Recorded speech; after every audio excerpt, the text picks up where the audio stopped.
So once again, thanks for having me here. I have this full hour, so I hope to convince you in that time that what I study is broadly important for understanding Earth's history, right? How we put magma in the crust, what happens to the crust when you do that, and that what I study is at least interesting because I personally find it pretty fascinating.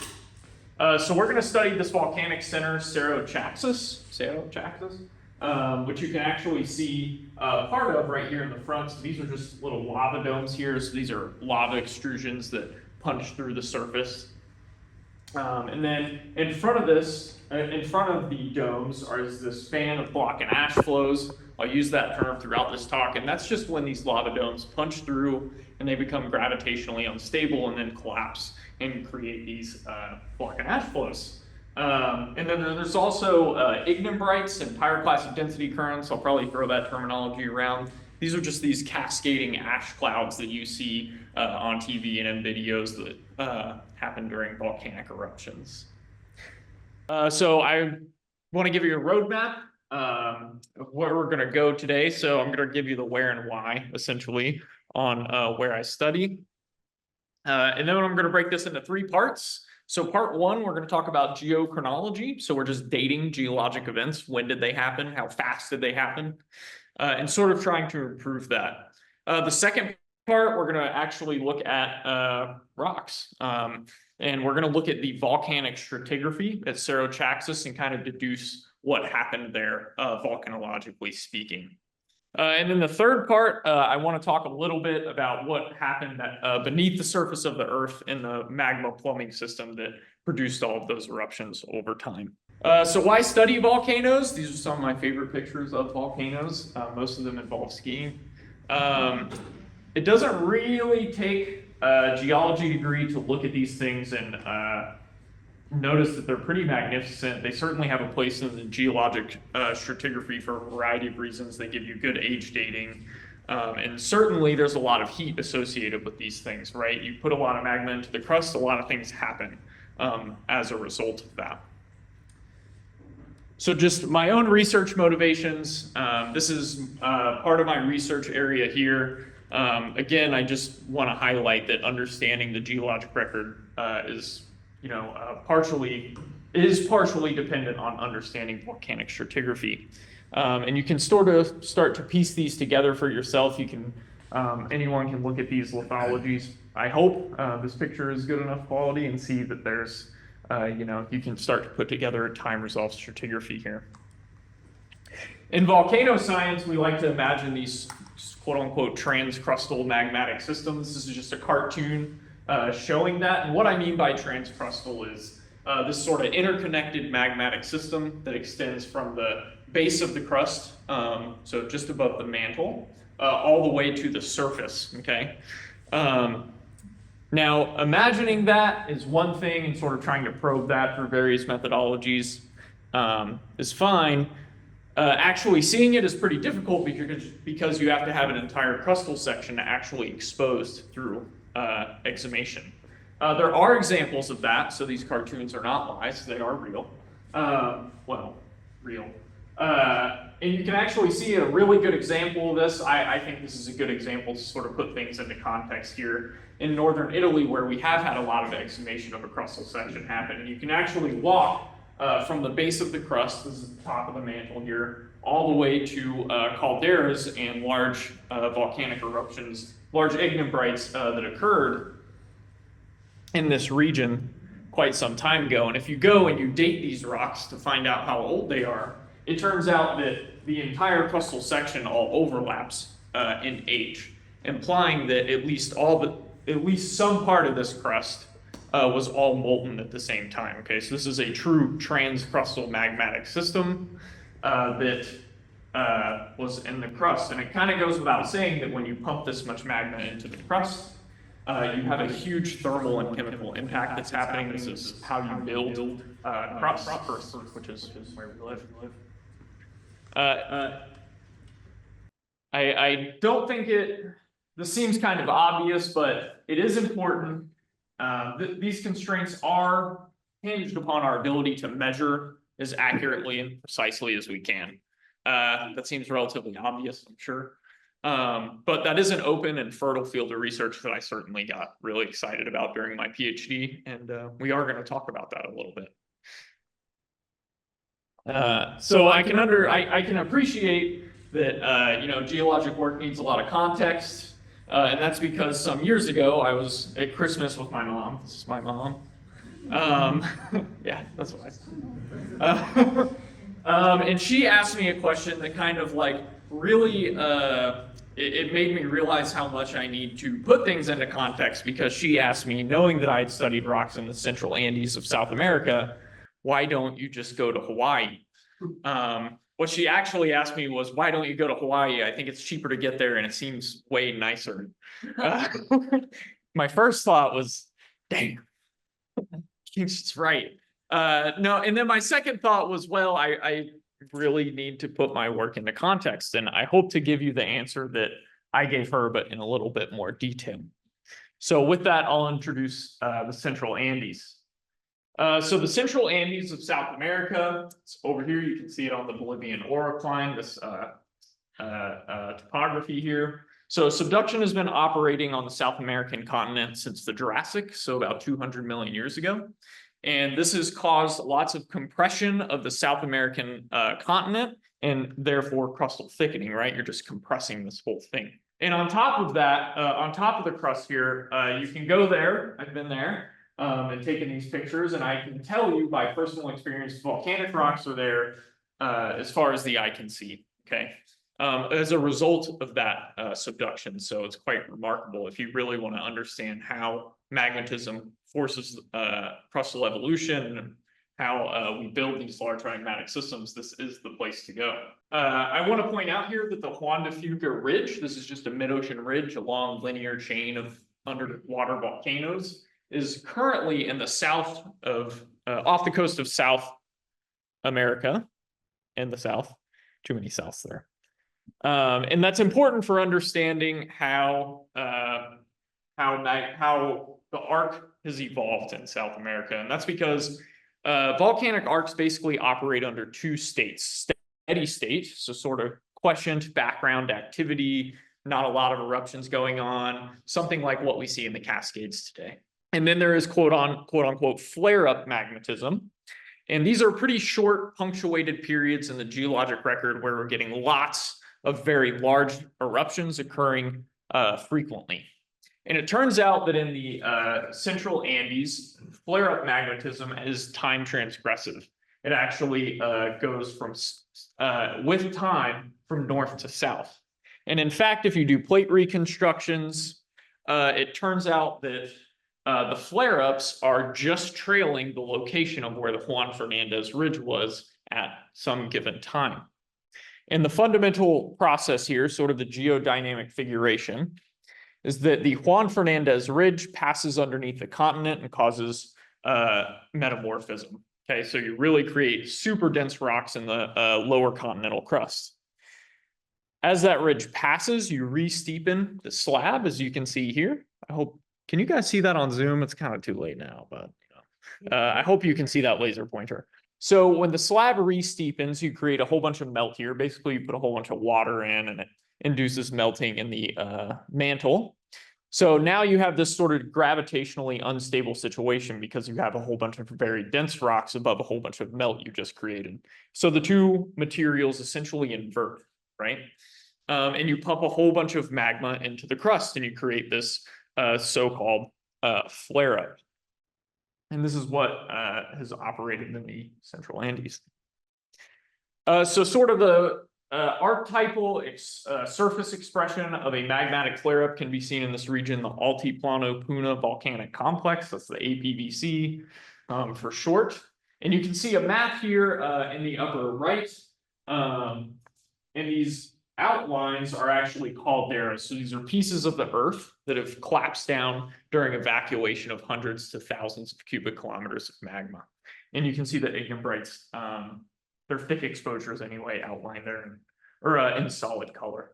And I just want to point out again how remarkable this area is. You can see these ignimbrites basically stacked on top of each other. And they're all relatively close in age, geologically speaking. The APVC flare-up went on from 10 to 1 million years ago, produced 9 quote unquote super eruptions. These are eruptions with greater than or equal to 450 cubic kilometers.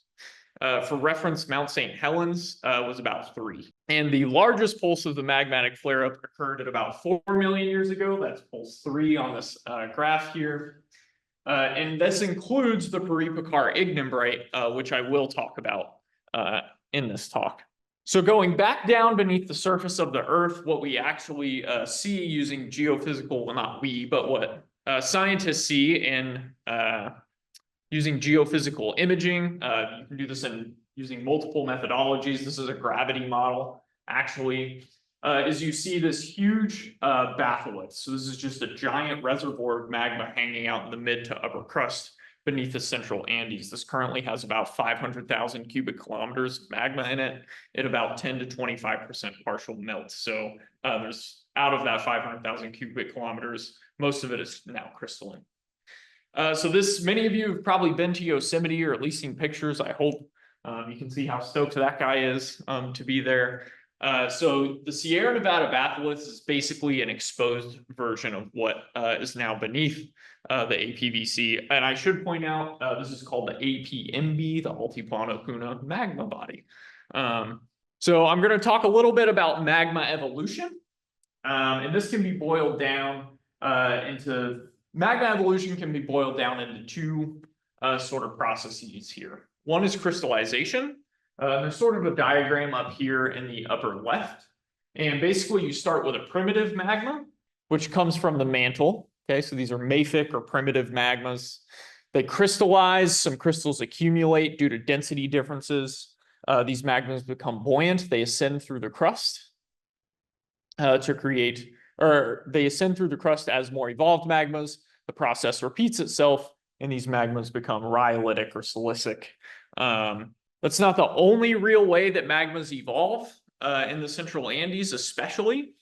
And that's because we know this because if you look at the isotopic compositions of a mantle-derived basalt and compare that to the ignimbrites that have been erupted at the surface, if you recall those pictures I saw earlier, they have isotopic compositions that resemble the continental crust much more. So you can imply or infer that these magmas are partially melting the crust and incorporating that crust into that mantle-derived melt as they ascend. And that I should point out that that crustal melt is rhyolitic in composition, and that forces these magmas to become more evolved. If you don't know, if assimilation is now, you're still trying to grasp it, you can think about your buddy Hugh here. Okay, any Star Trek fans, please, at least one. Okay, yes. So the first part of my research that I'm going to talk to you about is geochronology. And we are basically going to date zircon crystals. That's these guys here that you can see in these CL images. And these CL images, I should point out, change their luminescence based on chemistry of the zircon crystal. And we are going to date them by using this method, laser ablation. This is a multi-collector mass spectrometer here. So there's 2 primary questions that we're going to ask in this part of the talk. And one is, can we improve how well we can date these crystals using a relatively imprecise but available method? And then we're going to compare those ages to some prior age estimates that were collected previously and see how they compare to one another. Okay, so laser ablation, inductively coupled plasma mass spectrometry. That's what the hellaciously long acronym means up there. So basically what this is you're shooting very focused light, okay, so laser, into a material, in this case crystals, and that material is basically turned into individual particles and sent to the mass spec where each ion gets detected, right, by mass. And this is just our setup in the Keck lab at Oregon State. This is the laser. This is the quadrupole. And this is the multi-collector down here. This instrument, not so precise. This instrument, very precise. And you can see that here in this table. Mostly we're going to deal with quadrupole data. So the precision that you can get on a uranium lead age using the quadrupole is compared to other methods, we're like kind of bringing the hoopty to the drag strip is what it comes down to. And the reason for that is because it's not a very sensitive mass spectrometer. Its yield, the ion yield that you actually get is exceedingly low. But they're cheap. There's a lot of them, and they're very cost effective. The analysis time that actually goes into these is pretty short. So improving this method can therefore improve the method for everyone that doesn't have access to other instrumentation or more precise instrumentation. So I really want to point out here that the issue here is the precision that you get. So I am going to talk about uranium lead dating. So I just kind of want to give a little bit of theory here. I did give this presentation to my wife, and she says that if you miss what's going on the slide, it's over for like the next 6 slides. Okay. And I can appreciate that we all kind of zone out now and then. So this is important. So this is Concordia here. And Concordia is just 2 radioisotope systems giving you the same answer, the same age.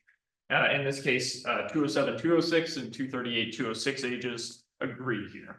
So ideally, when you measure a crystal to get a uranium lead age, they give you the same date for a variety of reasons, including the incorporation of a little bit of that daughter isotope in your radioisotope system. You don't get a concordant date. But what you can do is you can project down from that common lead composition onto Concordia, and this would be the date of your geologic event that you interpret. So you basically just need to measure 207 to your 207-206 ratio and your 238-206 ratio very well. Okay, so I did say we are going to date young crystals. And if you look at this, this is the age equation. We have daughter isotope over parent isotope proportional to e to the lambda t, no matter how complex you get with this equation. So we're going to date young crystals that have not a lot of daughter isotope with a really insensitive mass spectrometer. Okay, so this presents a very difficult situation. And the primary reason for that difficulty is we need a 207-206 ratio that's 2 daughter isotopes that are difficult to measure. So an essential assumption when you're reducing this data is normality, just a bell curve in your ratio here. So this is a single analysis. This is the 207-206 ratio during the duration of a single analysis. And you can look at this histogram here, and this is pretty much a bell curve, right? You can take a mean and standard deviation, move on with your life, and be happy. So this was the sort of framework for reducing isotope ratios to do uranium lead dating was put forth by Horswood et al. 2016. It's a great paper. They really laid the framework for this. But this assumption breaks down when you have an insensitive mass spectrometer and young crystals. And the reason for that is because this is not a bell curve. If you look at this, you have a whole bunch of zeros, and then this sort of exponential decay towards higher ratios. So looking at all of the data for a single analytical session and plotting them up as a normal probability density, you can see that a lot of this, a lot of the probability density is in the negative region, right? It's the area shaded in red, which cannot be, right? You can't have a negative number of something in a real material that you can see, right? That would be like having a negative amount of rubber on your tires right now. It just doesn't really make a lot of sense. I did say that we're going to talk about statistics a little bit, right?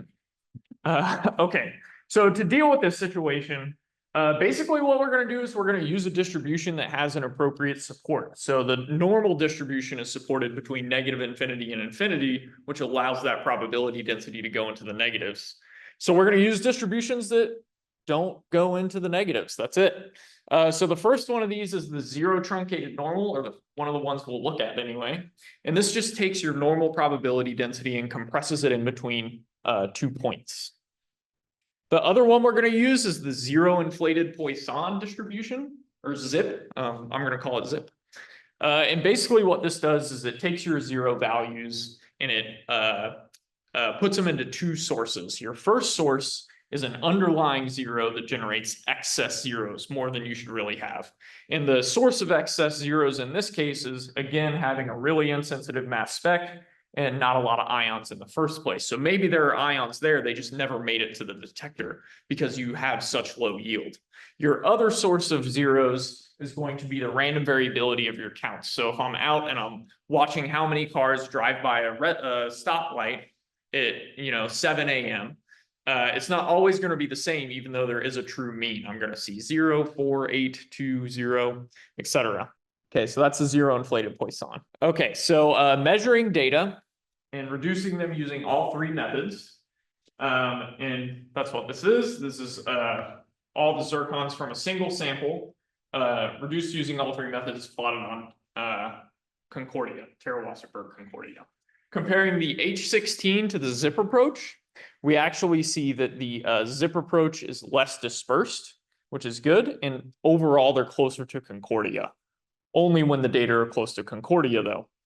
For the data that are further away, they're actually pushed off. And this is because these are those high common lead zircons that have a lot of common lead in them in the first place. So it would actually be inappropriate to reduce these data using a distribution that handles that's built to handle lots of zero values. The zero truncated normal, all of these data are further off Concordia. Again, we don't want that.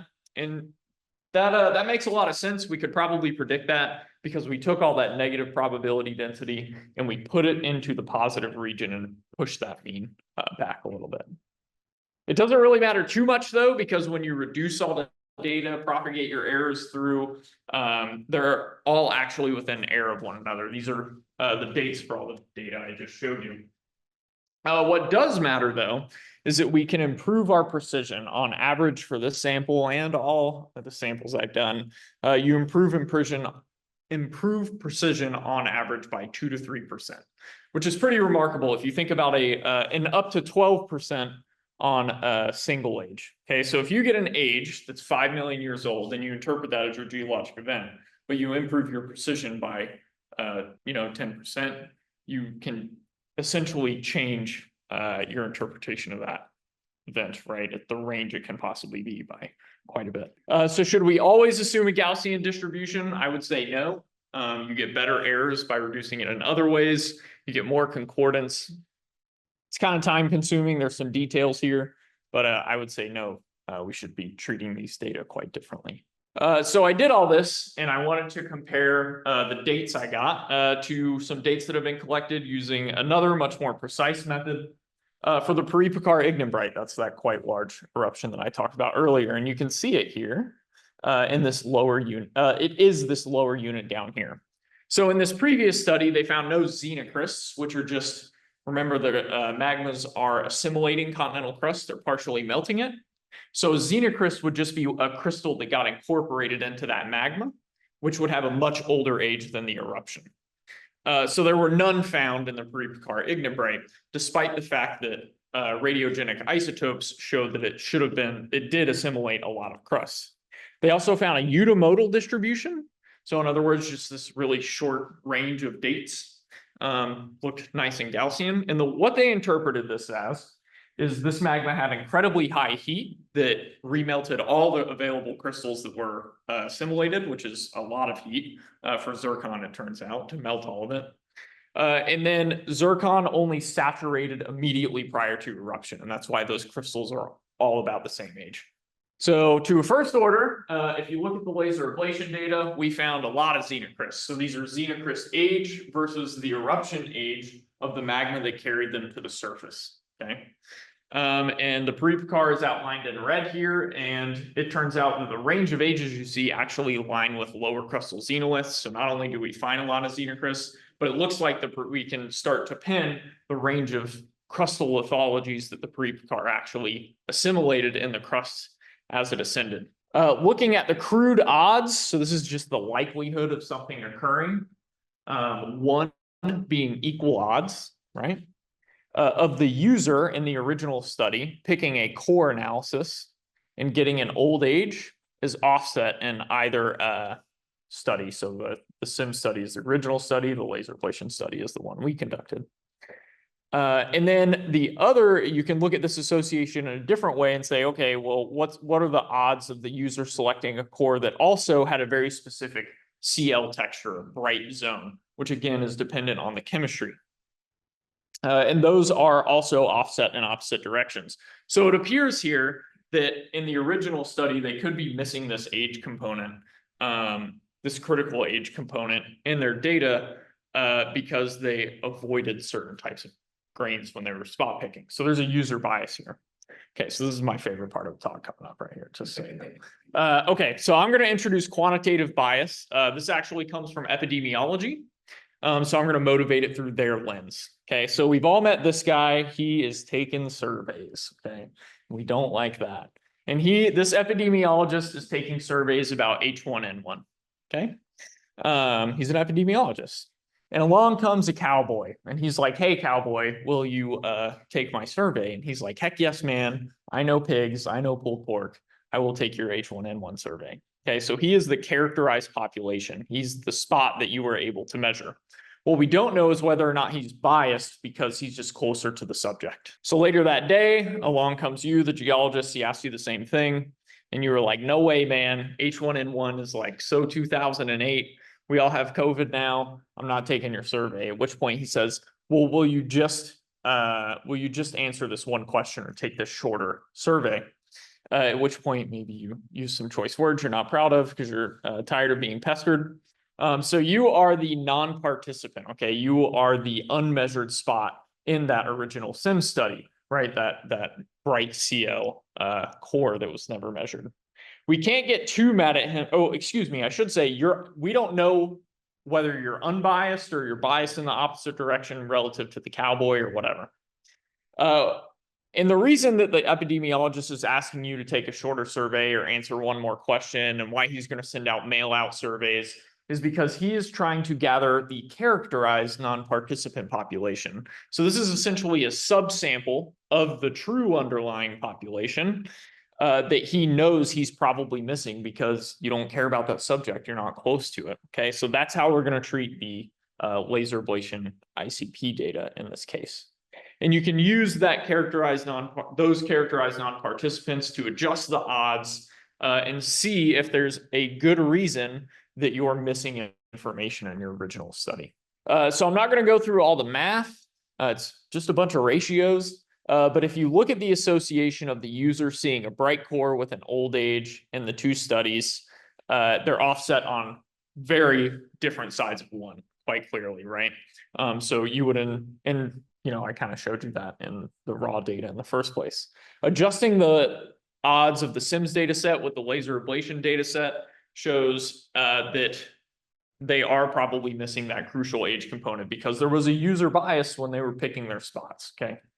So we basically set some recommendations here about how to measure, how to reduce data better for the whole uranium-lead community, as well as spot picking, but keeping this as simple as I can.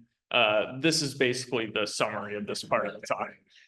Okay, so part two, we're gonna go on to geology now. Okay, I'm done messing around with statistics. I'm stoked about this. This paper just got accepted this week.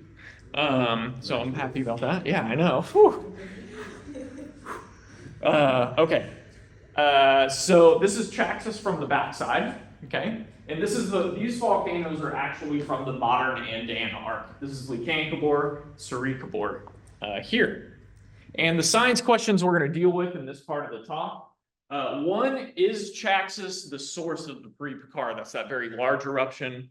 And it was hypothesized that it's likely that pre-Picard could have come from Chaxas. Okay, so we can start to refine that ignimbrite stratigraphy. The other thing that's kind of interesting about Chaxas is that there's this incredibly high volcano density. This is Chaxas here.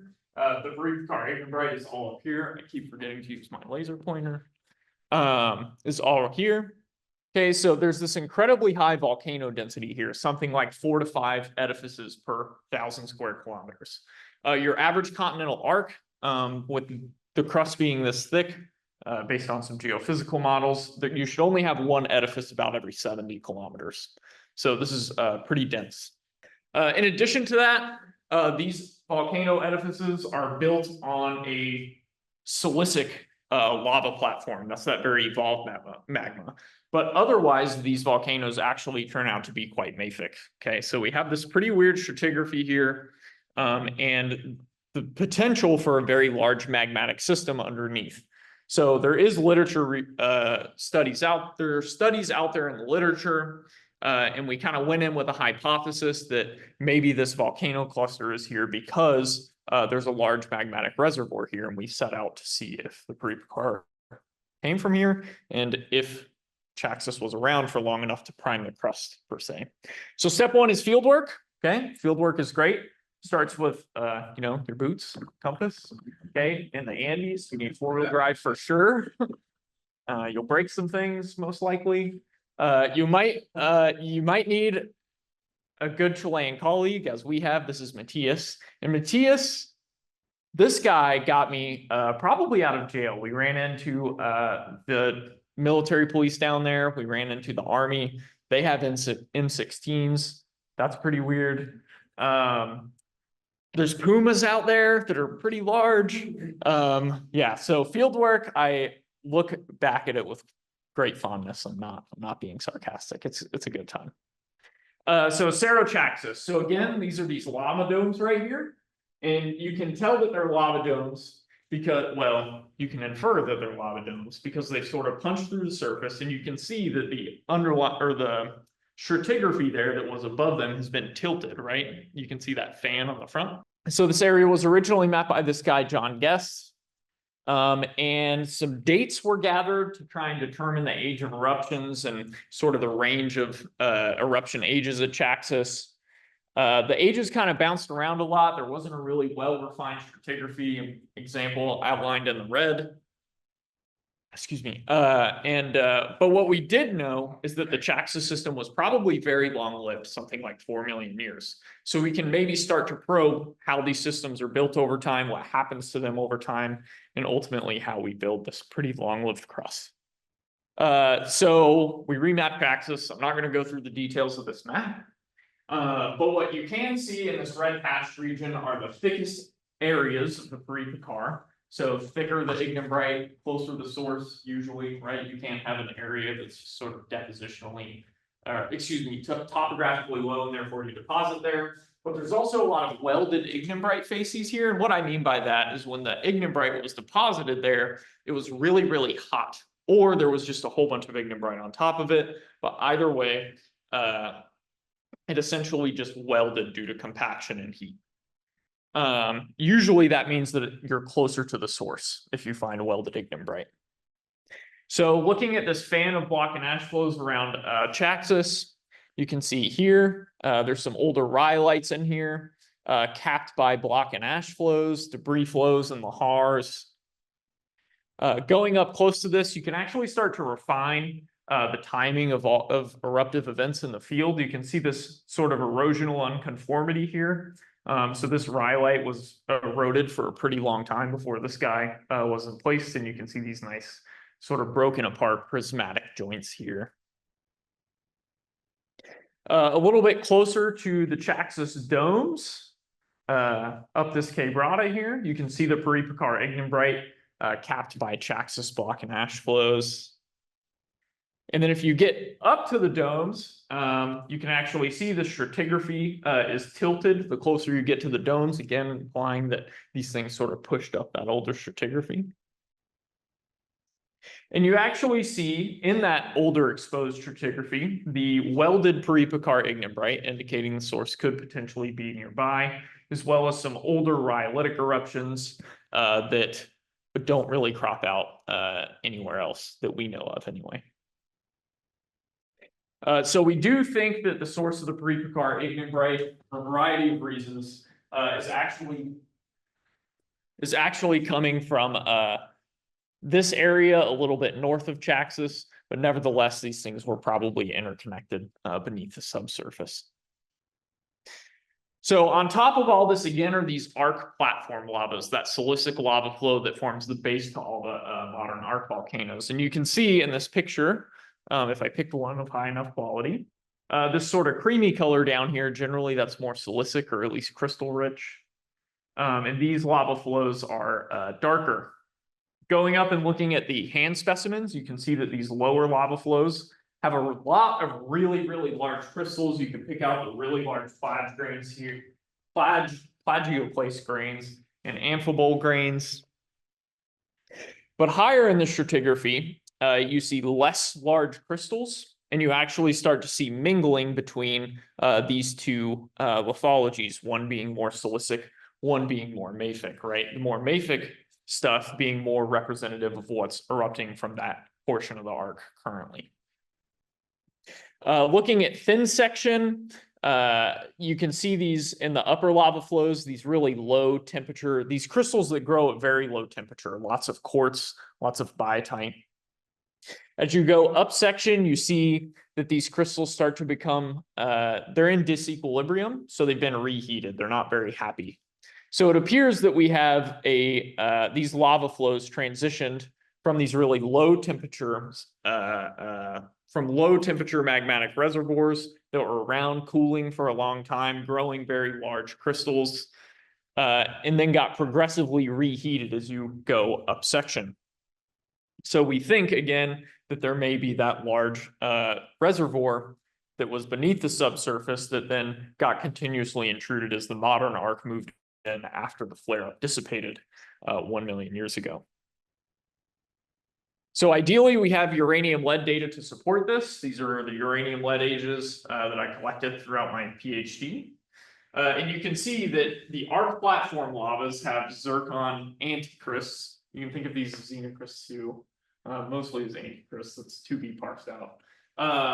But the point is that you can see that they overlap with zircon ages in the Chaxas reservoir, or from Chaxas complex and those older eruptions as well, implying that these things are certainly recycling some of that older magmatic system, right? These crystals are just being brought up to the surface as the modern arc has moved in and started to disaggregate that upper crustal reservoir. So just a summary of the volcanic history. Hopefully you can see here, we estimated eruption ages and using these thin bands. These are the three formations, the pre-Chaxas large and silicic eruptions, Chaxas complex, and then arc platform lavas. At 5.4 million years ago, we started to see small rhyolitic eruptions. At 4.18 MA, the pre-Picard ignimbrite erupted. This is the range of where we determine the source of that eruption to be. By 2.5 MA, you've got some domes, some lava domes moving in, some smaller rhyolitic eruptions again emanating from Chaxas. At 1.8 MA, you start to get these arc platform lavas, the final dregs of that large magmatic system starting to erupt onto the surface and get recycled. The Chaxas complex is done, it's erupted its last eruption. And at 0 MA, this is what it looks like today. So that's pretty much a summary of the volcanic history there. So a summary of this part of the talk, we refined the volcanic history of this place, which had previously been only described at a reconnaissance level. We narrowed the source of a very large eruption, and we will continue to refine the details of that. And we found evidence that those large silicic systems constructed during the flare-up probably do cause magma focusing, right? You prime the crust, you put a lot of heat in, and then later magmas just follow the path of least resistance and move through that part of the crust.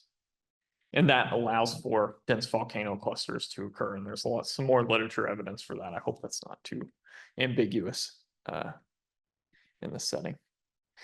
Okay, so I'm going to talk a little bit about the subvolcanic reservoir. And when I mean a little bit, I mean a little bit.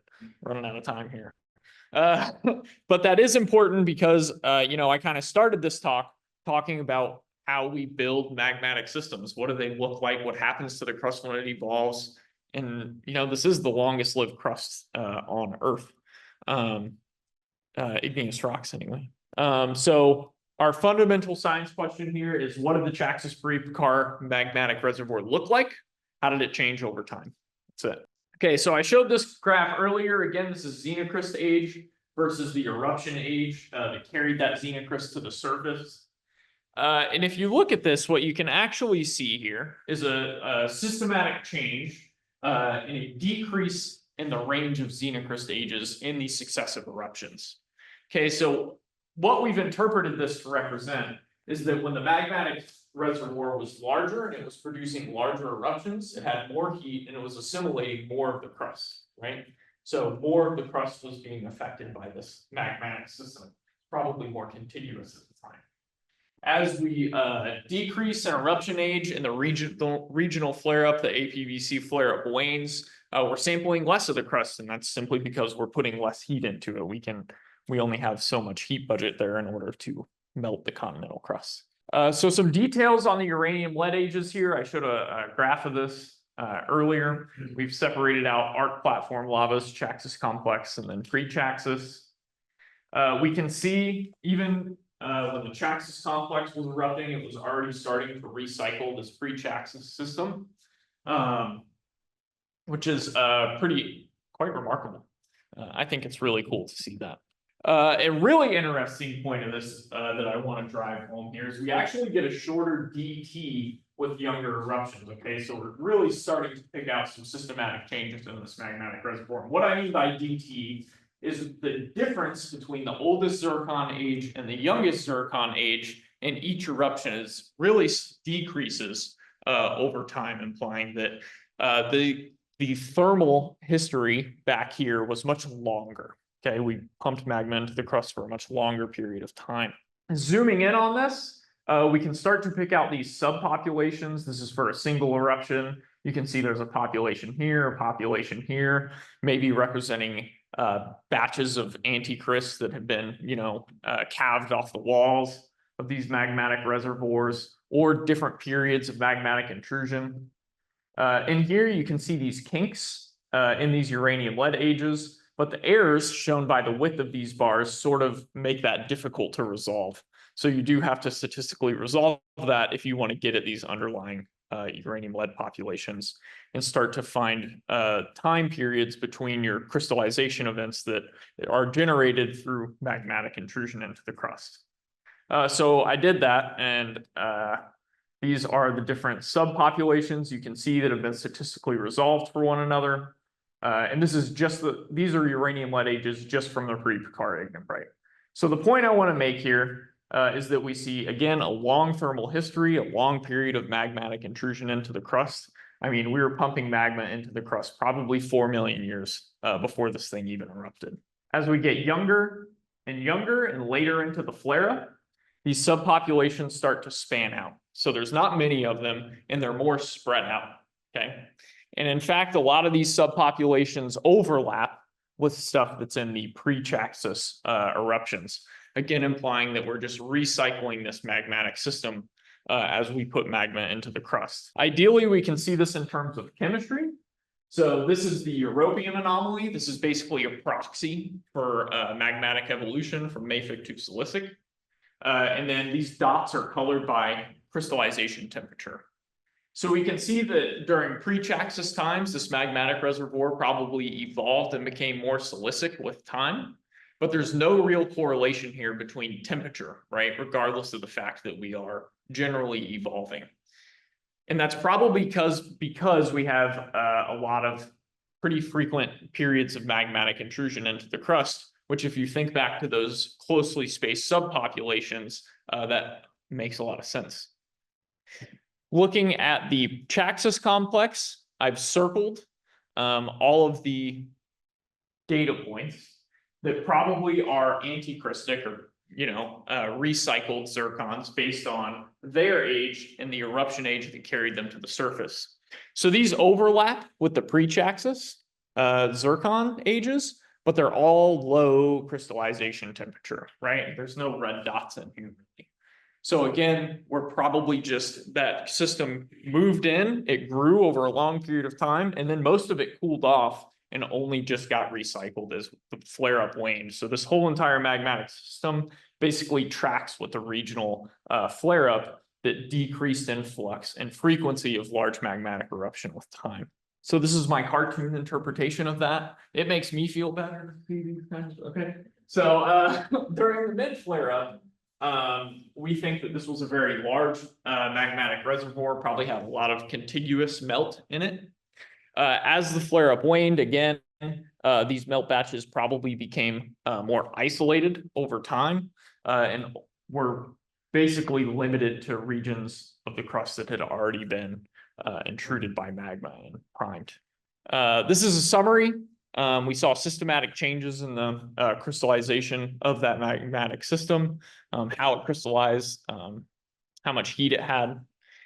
And we saw that based on xenocrust data, crustal assimilation rates were probably higher during the mid-flare up. I didn't show isotopic data, but that supports that too. These are my conclusions. That's the talk. Thank you.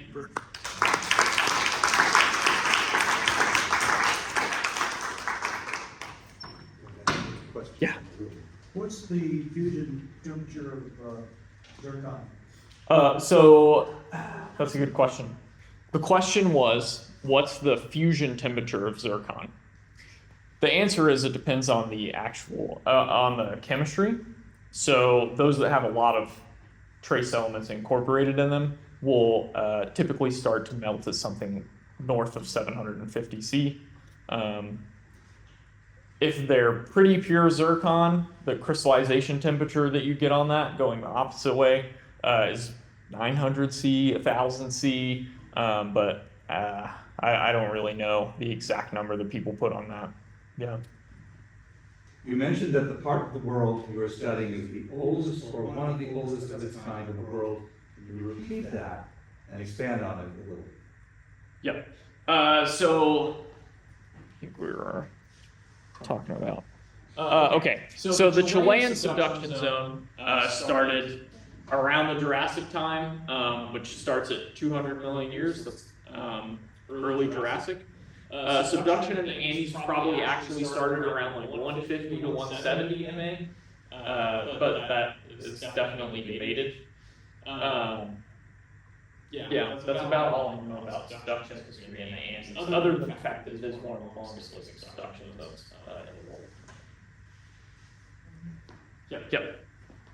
Chuck, great presentation. Thanks. And very interesting, all the different things you did with the Chaxas complex. Is there a similar place here in the Pacific Northwest where we have a lot of volcanic activity that you can apply these principles to come up with a similar type of study? That's a good. So the question was, A, I did awesome. Everyone heard that. B, are there places in the Pacific Northwest where we can look at I'm going to reword for, and you can correct me if I'm wrong, understand a long-lived magmatic system in the Cascades and do a study like this? The answer is yes. One of the primary examples I can think of is, at least in terms of active volcanoes, beneath Mount St. Helens there is the Spirit Lake batholith, I think is what that thing's called. I'm not sure how old it's supposed to be, but it's definitely older than Mount St. Helens. Nevertheless, a magmatic system has been operating there for quite some time. So that's definitely ripe for research. I would say that Newberry volcano is a really interesting place to do this. But Newberry is sort of this unique place where you have subduction magmatism, but also basin and range type magmatism, hot, dry rhyolites operating on the other side. I don't know the details I know there's like some older stuff there that kind of looks like it might be basin and range rhyolites, but then, the subduction zone moves in. So the answer is yes. I think that that would be a prime place to do a study like this. Yeah. Okay, so the question was, I talked about the incorporation of common lead, so a little bit of daughter product that wasn't actually a radiogenic product.